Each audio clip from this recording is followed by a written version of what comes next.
10 დღეში აღებული ხელფასი და 2 პრემია ნაციონალური მოძრაობა ქობულეთის მუნიციპალიტეტის გამგეობასა და საკრებულოში გაცემული პრემიების საკითხს ეხმაურება. პარტიის ინფორმაციით აპრილში პრემიის სახით 79,000 ლარი გაიცა, საიდანაც მაღალი თანამდებობის პირებზე გაცემული ჯილდოს ოდენობამ 28,800 ლარი შეადგინა. ოპოზიციაში ფიქრობენ, რომ მუნიციპალიტეტში ათეულობით სოციალურად დაუცველი და დაზარალებული იპოთეკარია, ბიუჯეტის ფული კი არამიზნობრივად იხარჯება. ამასთან ქობულეთის საკრებულოს წევრი ბონდო თედორაძის შეფასებით, ქამრების შემოჭერის პრინციპი მუნიციპალიტეტში ამგვარად გაიგეს. ოპოზიციური პოლიტიკური პარტიის ბრალდებებს ქობულეთის გამგეობაში უპასუხეს.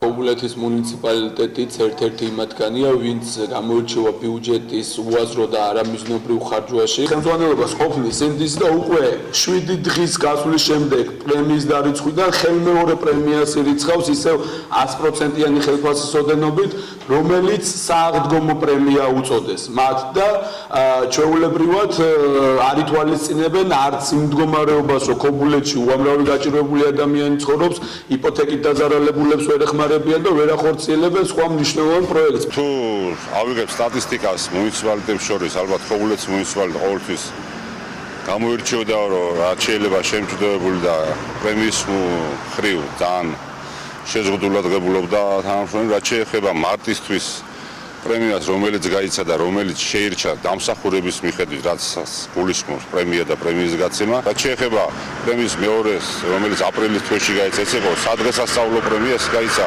მუნიციპალიტეტის თანამშრომლებზე 100%.